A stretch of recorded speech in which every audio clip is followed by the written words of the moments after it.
The chair recognizes the gentleman from Florida. Thank you very much. I ask unanimous consent that all members would have 5 legislative days with which to revise and extend their remarks and add any extraneous material they may have on H.R. 2189. Without objection, so ordered. Thank you, Mr. Speaker. I yield myself such time as I might consume. The gentleman is recognized. One of the most challenging issues facing the Department of Veterans Affairs and the veterans it serves is the huge disability backlog.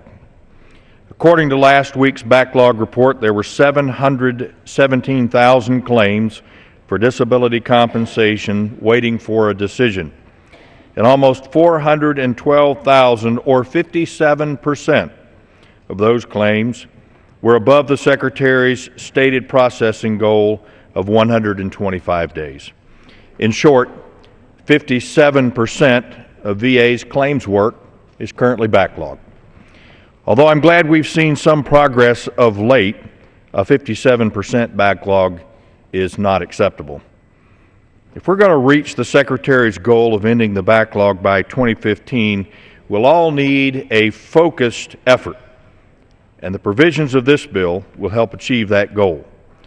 Now, H.R. 2189, as amended, reflects the committee's bipartisan efforts to bring additional transparency to this very troubling and decades-old problem. I know that other members are here to provide a brief description of the bill's provisions that they've sponsored or those that have worked closely on this legislation, but I want to highlight some of the key provisions. Title I would establish a commission or a task force to evaluate the backlog of disability claims and the appeals process related to those claims.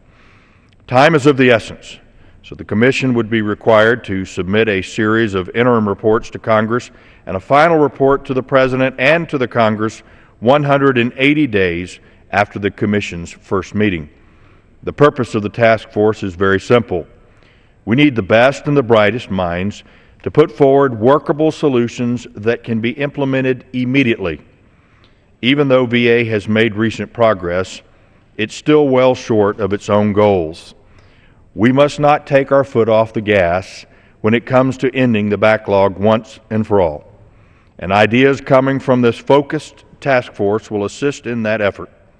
Title I of the bill would also direct VA to provide a supplemental report to its strategic plan to eliminate the compensation claims backlog within 60 days of enactment and every 120 days thereafter until the 25th of May, 2015. Now, the purpose of this provision is to hold VA accountable for the full execution of its own strategic plan. Too often, VA has made lofty promises and its efforts have fallen short. This provision, authored by our Majority Whip, will verify progress every single step of the way. Title II of the bill would extend and expand VA's authority to use contract examinations during its disability examination process. VA's use of contract providers serves 2 purposes. First, because quality and timely exams are an essential component of the claims process, having additional providers to assist in the effort is critical.